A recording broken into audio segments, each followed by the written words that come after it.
The east coast of Africa has known many different traders. Junks once sailed here all the way from China. Portuguese ships used to call in on the way to India. But above all, it's been the Arabs who have visited this coast. And they came for one trade in particular, slaves. The beach here at Bagamoyo, now part of Tanzania, was the last place the slaves saw on their own continent of Africa. Shackled by the neck, they were brought here from villages in the interior. And before being shipped overseas, they were kept within this compound. Bagamoyo was their lament. Bagamoyo meaning, my heart is broken. In the 19th century, there was a new wave of visitors. Christian Europe became interested in this vast continent full of pagans, just as commercial Europe began to see such rich lands as desirable colonies.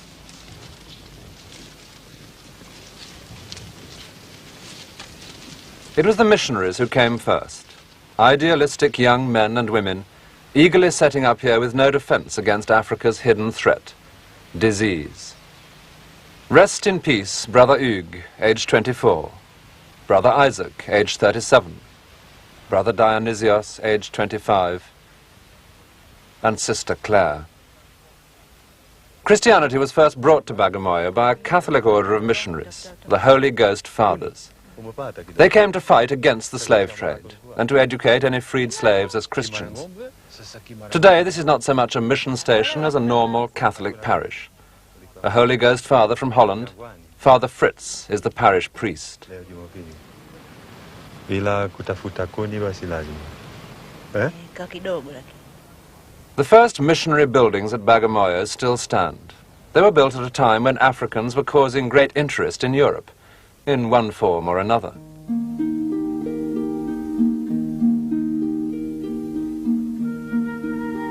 People from undeveloped lands were the focus for every sort of optimism.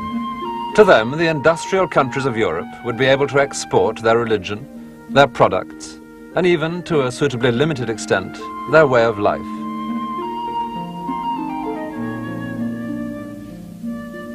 Queen Victoria's England had recently given the world an impressive glimpse of its power and wealth in the Great Exhibition of 1851, housed in a vast steel and glass building which well deserved its romantic name, the Crystal Palace.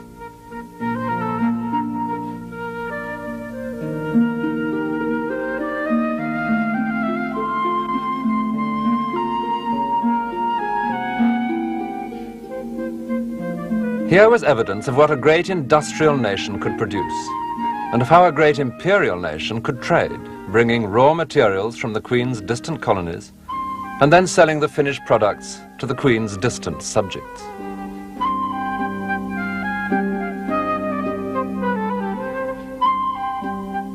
They had every reason to feel satisfied, these respectable English visitors, most of whom worked hard 5 or 6 days a week, and all of whom, it could safely be assumed, attended church devoutly on the Sabbath.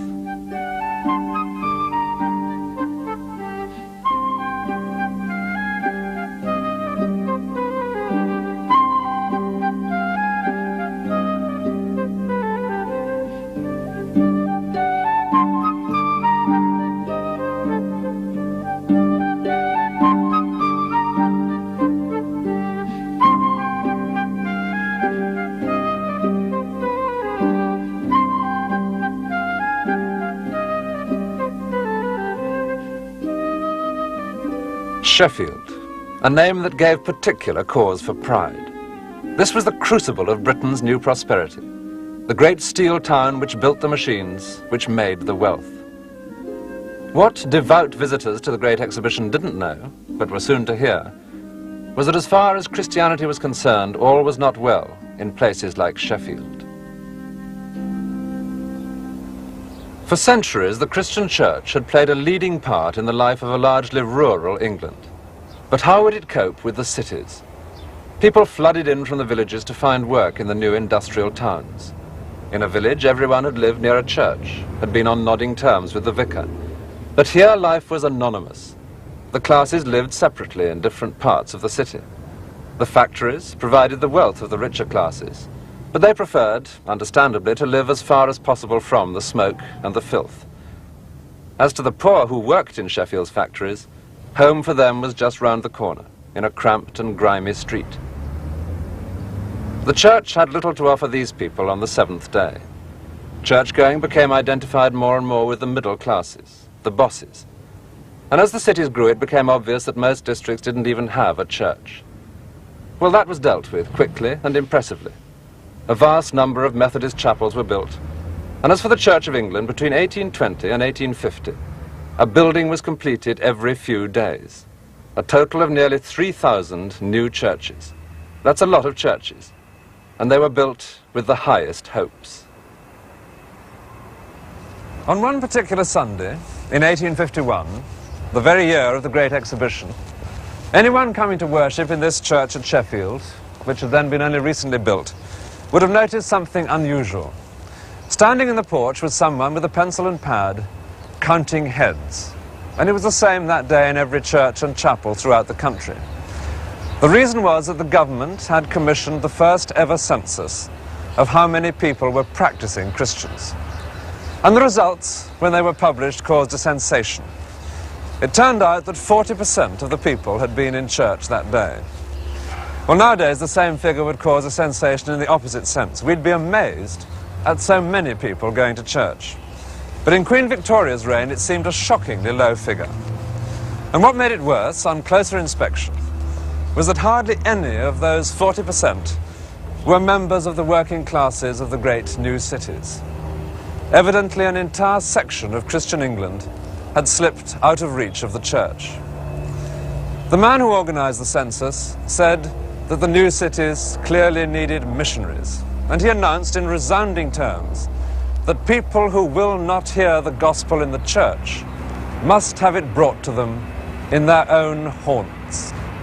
His challenge was answered by a few missionaries, but for most, the cities had little appeal. There was nothing romantic about the conditions in which the slaves of the factories struggled to survive. The romance belonged elsewhere. An entire continent, complete with real slaves, caught the imagination of Victorian England. And it was David Livingstone, more than anyone, who inspired the conventional idea of a missionary, that of a brave Christian penetrating not darkest Sheffield, but darkest Africa, and earning a monument in Westminster Abbey by the courageous example of his life and death, a monument inscribed with his own words. All I can add in my solitude is, may heaven's rich blessing come down on everyone, American, English, or Turk, who will help to heal this open sore of the world. Cambridge had been the place where Livingstone first fired the conscience of England. He came, in 1857, to speak in the elegant Senate House about what he called the open sore of the world, slavery in Africa. In this hall, he was greeted as the best-selling author of a book about his missionary travels. The Cambridge audience flocked into the Senate House to hear him. But he spoke to them not just as an explorer, he spoke as someone with a crusade to launch. He had been appalled by what he had seen in Africa of the slave trade. Villages being raided, people being hauled off, and in particular parents so poor that they were forced by poverty to sell their children to the Arab traders. Livingstone believed that the trade could be ended by a two-pronged attack. By European merchants taking prosperity into the dark continent, and by European missionaries bringing morality. And that was the crusade that he was here to launch. For Cambridge was eager to be convinced. Slavery, more than any other subject, aroused inspiring feelings of moral outrage. And so the reports say there were resounding cheers from the audience here at Livingstone's closing words. I beg to direct your attention to Africa. I go back to Africa to try to make an open path for commerce and Christianity. Do you carry out the work which I have begun? I leave it with you. The following year, Cambridge joined with other universities in sending a mission to Central Africa. A party of missionaries set off in the very highest spirits. They even compared themselves to St. Augustine, who so many centuries before had sailed to England to convert the natives. They would do the same for Africa. The mission was headed by a very young bishop, the 35-year-old Charles Mackenzie. The expedition proved a disaster. Mackenzie strode confidently into Africa with his bishop's staff in his left hand and a rifle in his right hand. But the very first sight of a party of 80 captive slaves so enraged the missionaries that they cocked their rifles, routed the Arab slave traders, and freed the victims. It was all most exhilarating, and in no time at all, the young African boys were learning how to march in step to a drum made from an elephant's ear. But the missionaries had no way of supporting their new community, and they knew all too little about African diseases. Within less than 2 years, nearly all the freed slaves had been dispersed. Nearly all the missionaries, including Mackenzie himself, were dead. What remained of the mission was withdrawn to the greater safety of an island off the coast, Zanzibar.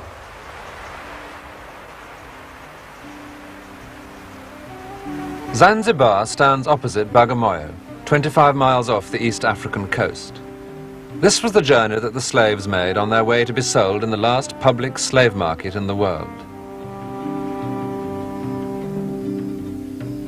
The island was ruled by an Arab sultan. These sturdy pillars once sheltered his harem. Zanzibar still has the look of an Arab town.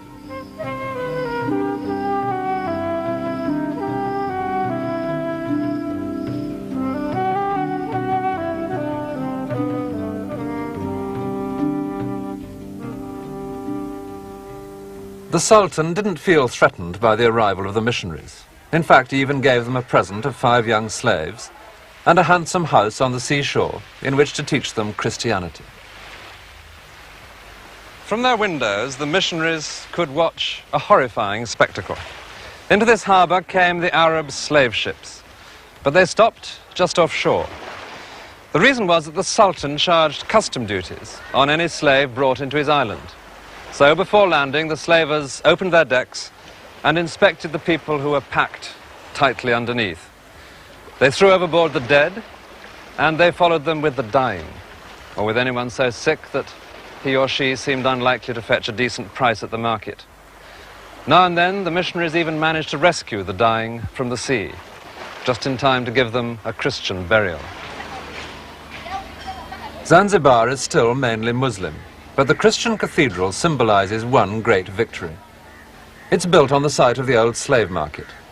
When that was finally closed, with the help of some British gunboats to persuade the Sultan, the missionaries built on the very spot where people had once been sold like cattle.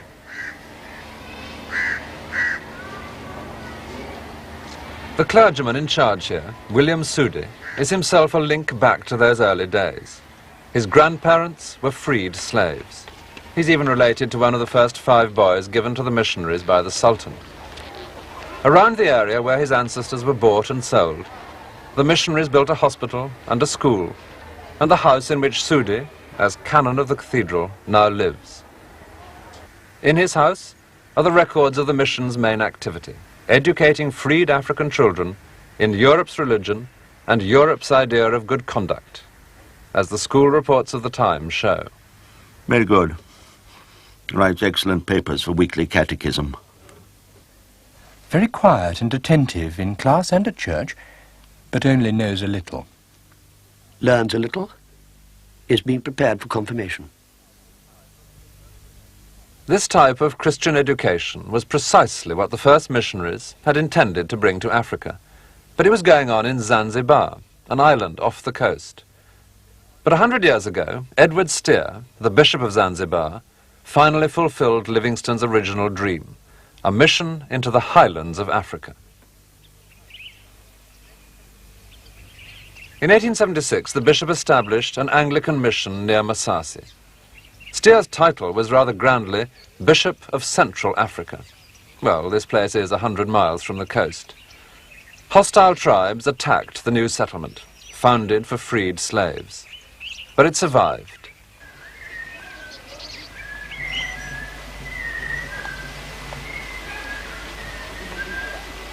Over the years, an increasing number of Africans were taught, in the words of the English hymn, to stand up for Jesus.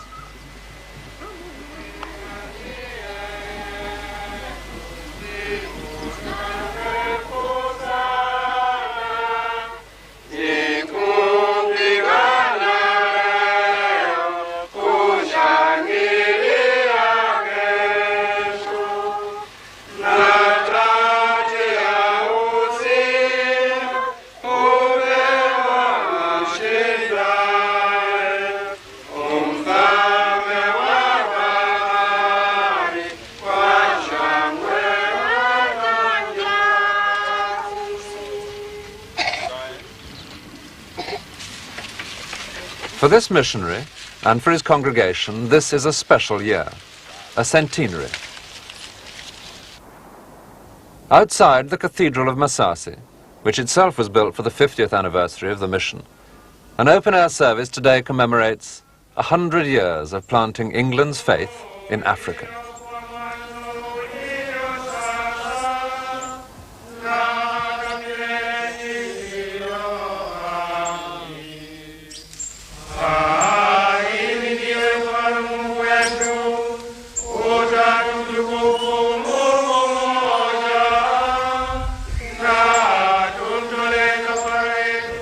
The service is conducted by Bishop Chisonga, the first African to become Bishop of Masasi. His predecessors have come to join him in celebration. Waiting on the platform is the bishop who handed over to him a few years ago, Trevor Huddleston.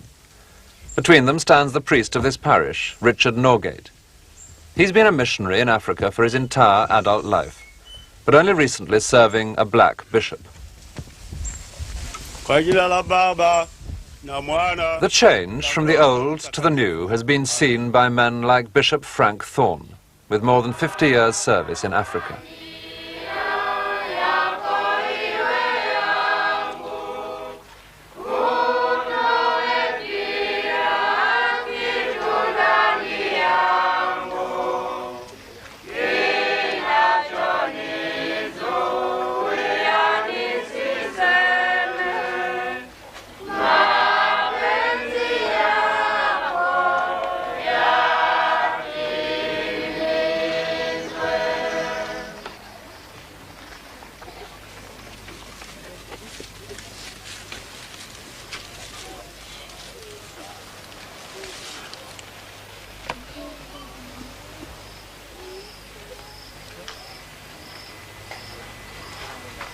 The body and blood of Jesus Christ, the sacrament of the bread and wine, beginning 2,000 years ago in Jerusalem, taken by Jews to Rome, taken by Romans through Europe, taken by Europeans to Africa.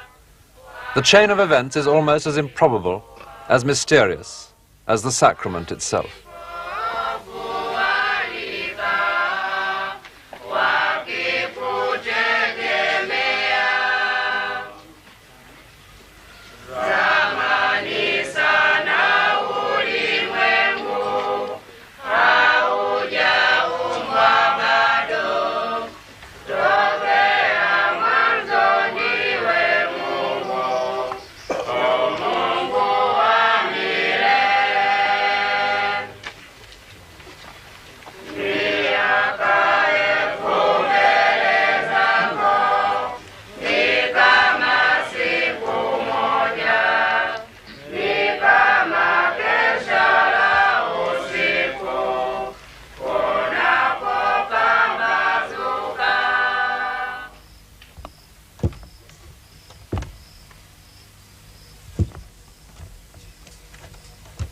Jina la Bwana lihimidiwe.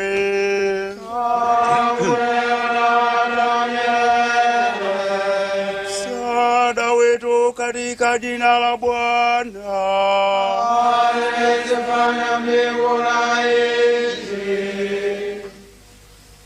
Akubarikini Mungu Mwenyezi, Baba na Mwana na Roho Mtakatifu. For Masasi, this ceremony of many bishops is a unique event. After the celebrations, it's back to the daily routine of the parish.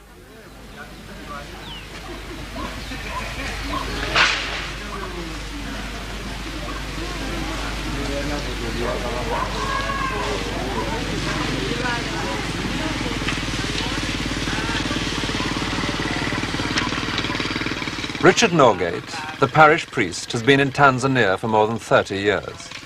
When the country became independent, he became a Tanzanian citizen. He will retire here and die here. This mission is his life. And in spite of the modern touch of the moped, his mission is precisely that of all his predecessors in the past 100 years. To maintain in Africa the gospel, the good news, which is still out here rather fresh news about the Christian God.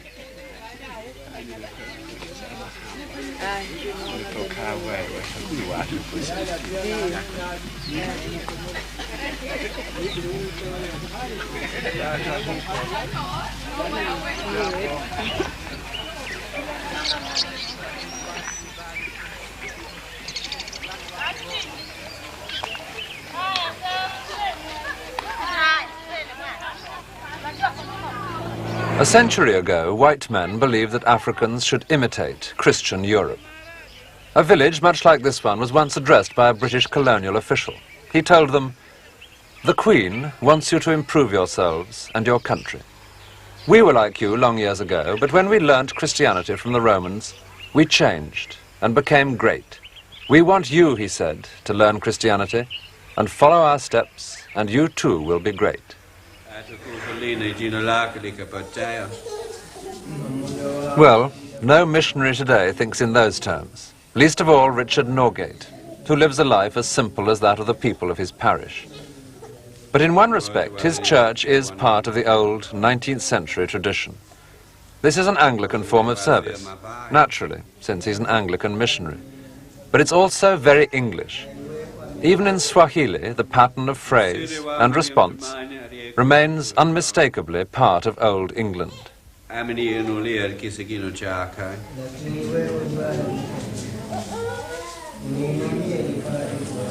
Kuangaza nyumbani kwa Mungu, kwa sauti ya furaha na kusifu, mkutano wa siku kuu.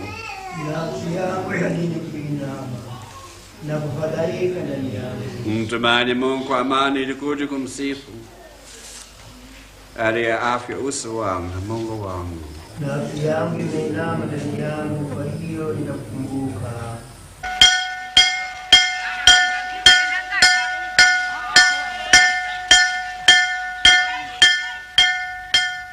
The bell summons Christians to a special occasion in an outlying village of Richard Norgate's parish.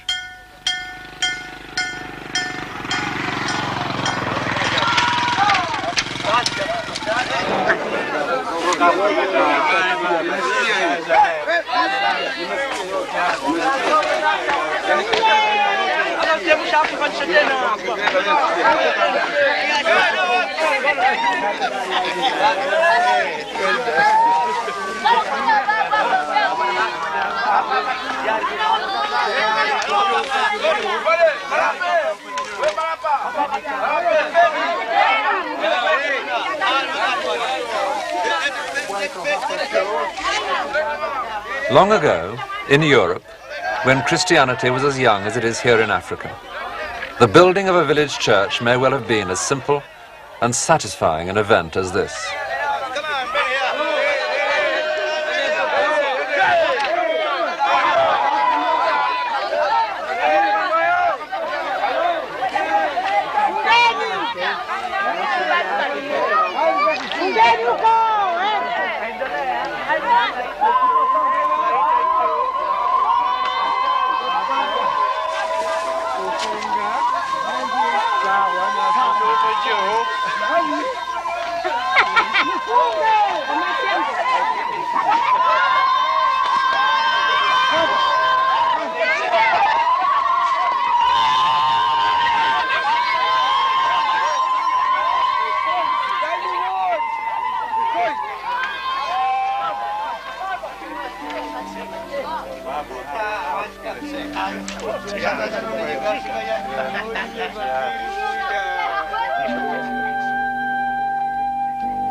For a modern missionary in Africa, constant travel is a fact of life. Once it was an achievement to establish a mission station 100 miles inland. Well, today 100 miles is a routine journey for a visit to a single village. Europe's machine bringing Europe's religion, but not this time to impose itself. The missionary in this van comes not so much to hand out Christian Europe as to give a hand to Christian Africa. She comes as much to listen as to preach. In this case, to listen to and record the music of an African village, using modern technology to help Africa develop its own African Christianity.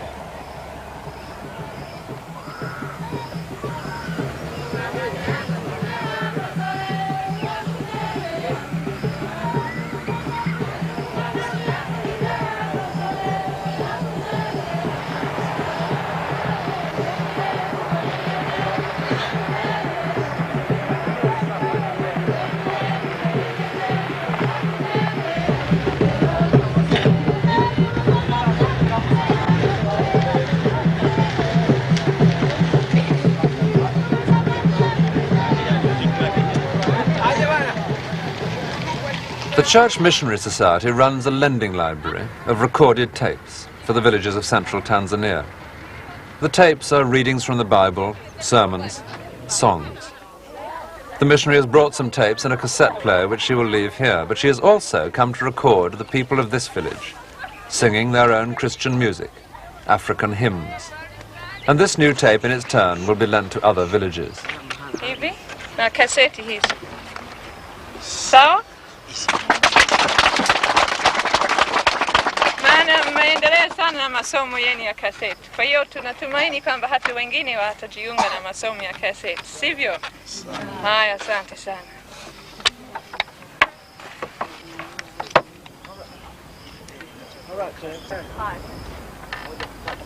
Napenda kwenda mbinguni kuona makao. Napenda kwenda mbinguni kuona makao. Wanapiga vigelegele mbinguni kwa Mungu Baba. Wanapiga vigelegele kwa Mungu Baba. Wanapiga vigelegele mbinguni kwa Mungu Baba.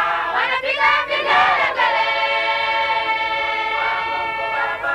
Ndiye Mungu wa mbinguni wamsifua. Haleluya. Ndiye Mungu wa mbinguni wamsifua. Haleluya. Napenda kwenda mbinguni.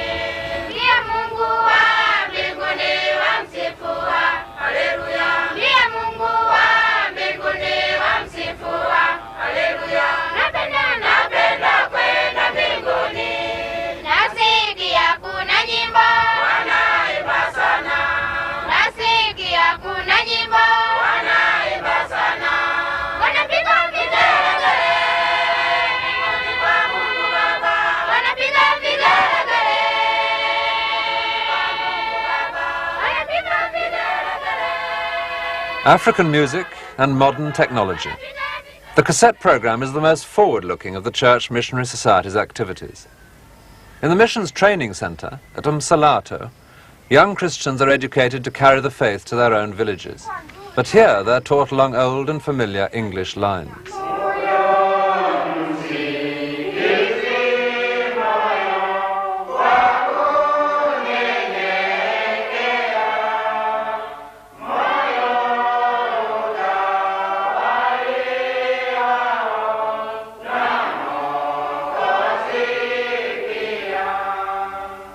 The missionaries are careful to provide more than just a Christian education.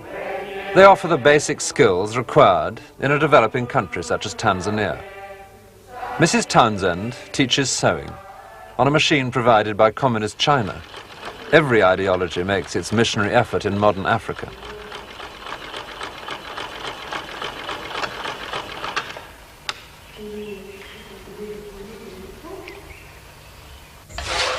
For the most part, the skills taught here were familiar in Sheffield 100 years ago.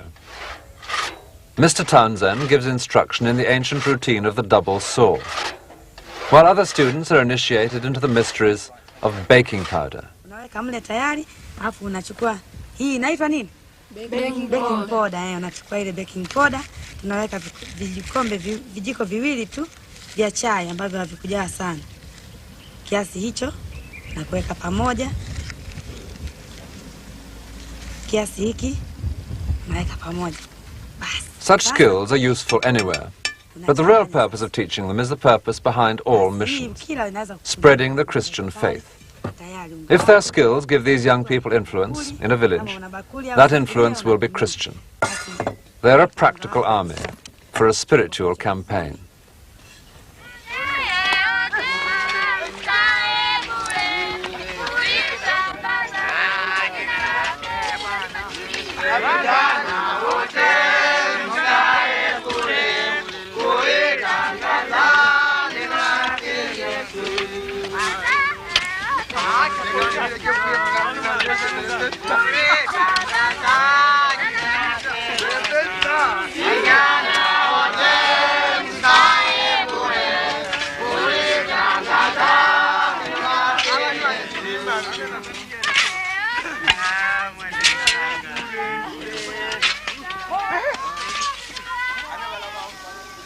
In Tabora, in the center of Tanzania, 7 out of every 10 people still believe in Africa's traditional gods.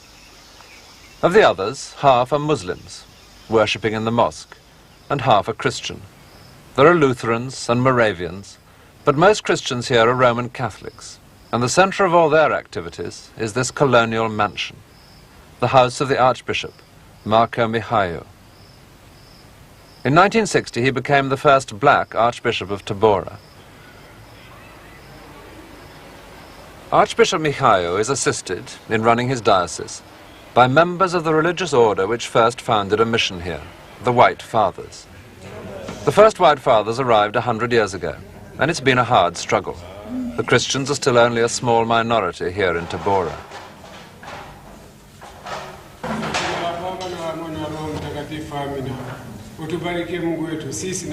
But the missionary influence has been greater than mere numbers might suggest. For example, the president of Tanzania, Julius Nyerere, is a practicing Christian and once taught at a Catholic school here in Tabora. Round this table are people from Holland, Canada, England, Germany, most of whom came to Africa as young men. They came as missionaries. They came to teach.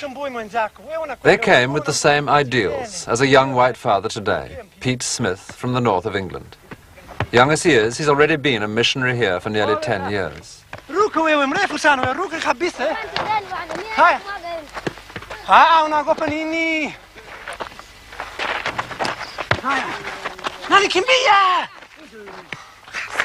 Allahu Akbar.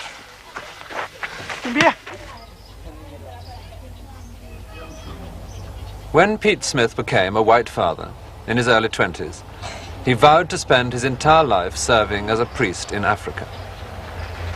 He specializes now in the mission to the Muslims. The original work of the White Fathers was among the Muslims of North Africa, and missionaries first came to Tanzania because of the Arab slave trade. So Pete Smith continues the oldest tradition of missionary work in Africa when he visits a leader of the Muslim community in Tabora, Sheikh Rashid.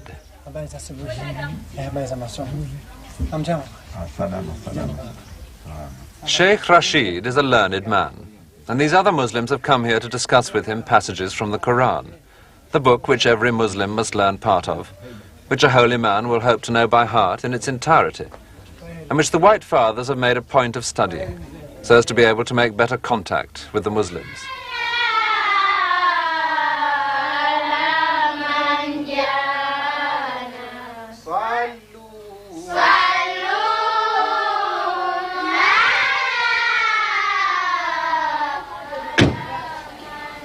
Pete Smith is well known in the local Muslim schoolroom. He even helps sometimes in a class on the Quran. No Muslim is allowed to translate the Quran out of its original Arabic, so it's often recited without a word being understood. But a Christian like Pete Smith can turn passages into Swahili for the children without giving offense. He visits here as a friend. Marahaba, habari za leo. Munajifunza nini? Munajifunza nini? إياك نعبد وإياك نستعين. إياك نعبد Kwako ndo tunakuabudia na kwako tunaomba msaada. Kwako ndo tunakuabudia na kwako tunaomba msaada. The mission can be grateful to the Muslims for its coconuts. Tabora was an important slaving station, and it's said to be the Arab slavers who introduced coconuts to Africa, bringing them down from the palm-fringed oases of the Gulf. Some 70 years ago, Christian missionaries planted this particular grove, which now provides a useful source of income.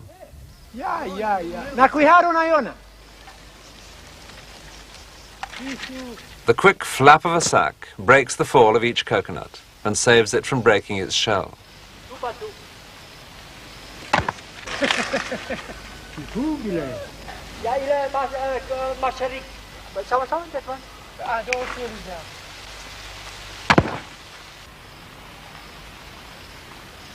The gathering of coconuts hasn't changed in 70 years, any more than the schoolroom of Muslim children.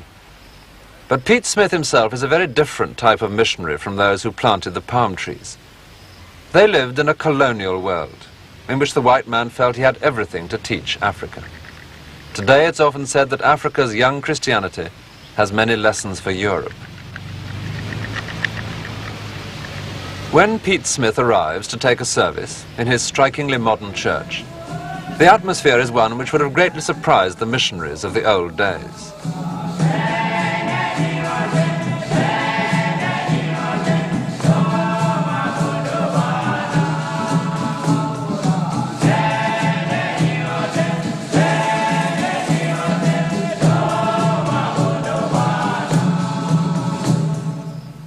Kwa jina la Baba na la Mwana na la Roho Mtakatifu. Amina. Neema ya Bwana wetu Yesu Kristo na upendo wa Mungu Baba na ushirika wa Roho Mtakatifu viwe nanyi nyote. Ndugu zangu, tujute dhambi zetu, tupate kujiweka tayari kutoa sadaka takatifu. A specific meaning of missionary are people who leave home, leave perhaps even the culture in which they were born, and then they go out to share, to implant Christ into that other culture. And there, having implanted it, there is intellectual processes involved, but basically it is an implanting of the seed of Jesus Christ, which will then be allowed to grow and shape itself according to that, the earth in which it is sown. And perhaps this is a big difference between older missionaries and some of the younger ones now. The older missionaries came out with the message, with the envelope, with the whole full growth of Christ's message. They thought that this was the best version of it, the one that we had. Whereas it had the seed, but it also had the tree also had already grown. Now we can chop a lot of branches, a lot of the tree off the European idea of missionary.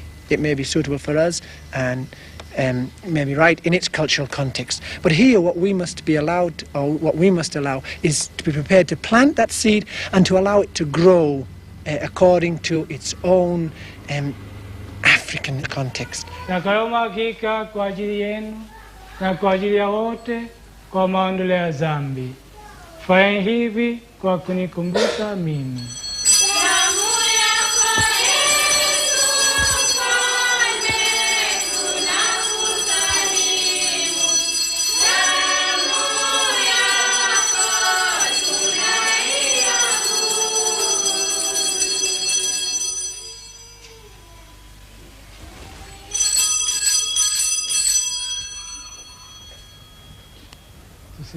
Salvador Ferrao is a missionary colleague of Pete Smith's, another parish priest with a parish in the suburbs of Tabora. He's a Jesuit and comes from India. Yesu anatuita.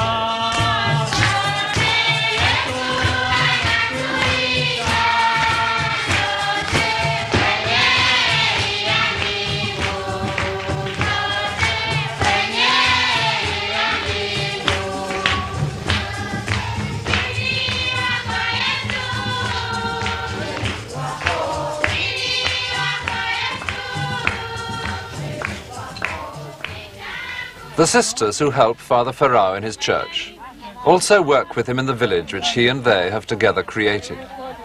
One of the purposes here is to care for people cured of leprosy, the ancient disease which haunts the pages of the Bible.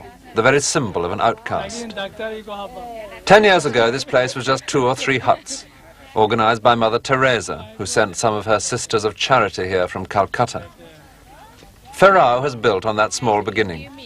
Until now, the village houses 120 people, Muslims as well as Christians. And not only lepers, anyone in desperate need of charity. Its name is the Village of Peace, and its purpose, in Ferrao's own words, to let people live in peace and die with dignity.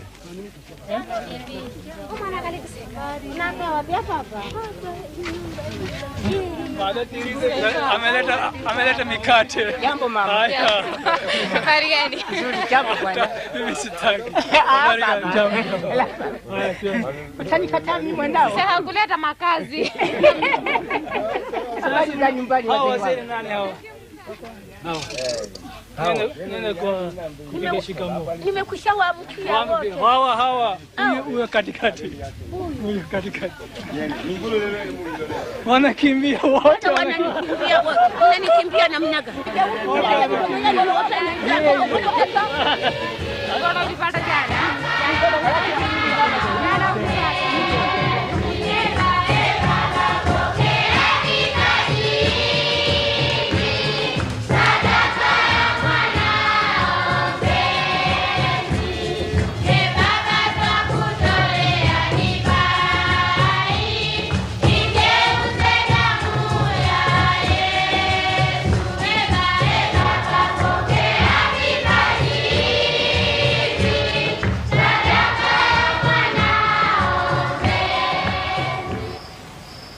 Christians and Muslims together still account for only 3 out of every 10 people in Tanzania. There are many villages which have only recently heard of either the Bible or the Quran. In a place like this, life goes on much as it always has, in what Europe has considered its old pagan ways.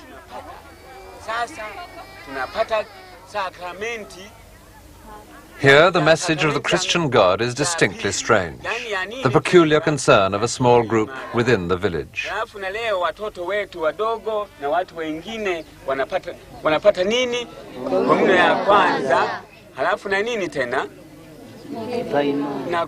Missionaries have taught this lay preacher, and he now passes on what he knows, reminding the Christians in the village of what their faith involves, preparing them for the day when an ordained priest will have time to visit them and will baptize the children born since his last visit. The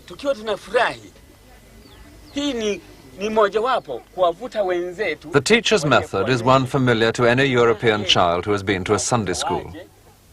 The repetitive routine of the catechism, with its deliberately memorable rhythm of question and answer. Kristu, tunakumbuka Kristu alibatizwa. Alibatizwa kwenye mto gani? Mto wa? Nani aliyembatiza Yesu Kristo? Yohani Mbatizaji alimbatiza Yesu Kristo. A young boy, born a pagan, first heard of Christianity from just such a lay preacher. From this house, he now controls the entire diocese of Tabora, of which he is the Archbishop, Archbishop Mihayo. Today, he discusses with 2 of his staff the eternal problem of raising funds for the mission. Oui, mais alors il faudra consulter la liste des quêtes qu'on a déjà faites. From the first founding of the White Fathers, more than 100 years ago, the aim was to train African priests for the ministry. And today, the principle that the African Church should be able to do without European help is generally accepted. Yet more than half the priests working in Archbishop Mihayo's diocese are still European. The problem, according to the Archbishop himself, is finding enough Africans who are either qualified or willing to enter the priesthood. The young African priests who are ordained, such as Father Kienzi, are agreed by everyone to be the future of the African Church.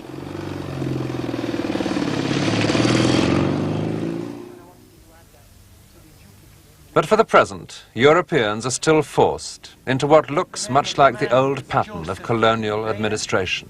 And his new bride, Berta Mpombwe. I'll check, but I think it's all right. I'll be grateful if you would. So that's okay? Okay. Cheerio. Thanks very much. Kuanana. Tutonana.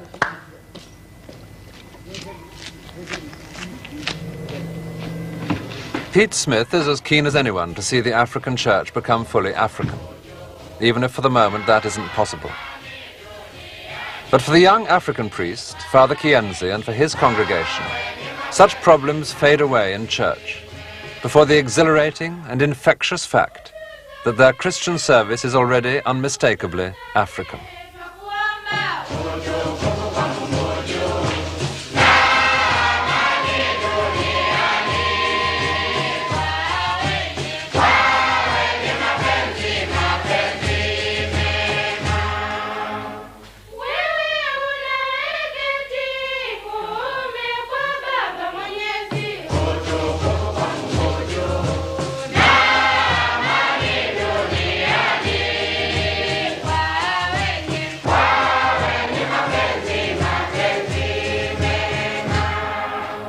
Having laid the foundations of the church here in Tanzania, I think we're at the stage now where we are cooperating with the local church with a view to handing over to them completely. In other words, that we're working to do ourselves out of a job.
In the last century, Sheffield was horrified to learn that only 40% of its people went to church on a Sunday.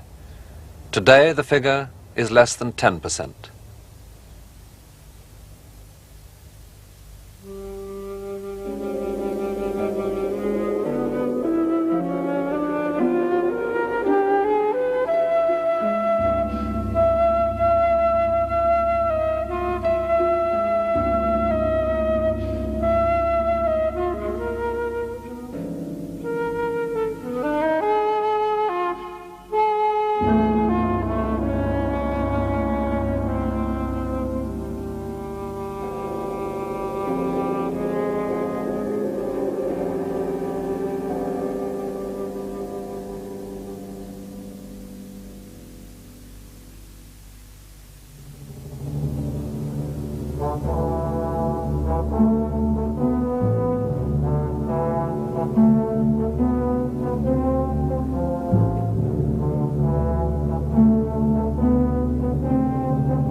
In the next programme, Fatima in Portugal, where 1 million people assembled to pay homage to the Virgin Mary. Few would deny the emotional impact of a ceremony such as this. But it is precisely these emotions which offend the rational minds of many people today. The next programme looks at some of the reasons behind falling church membership and at the roots of disbelief.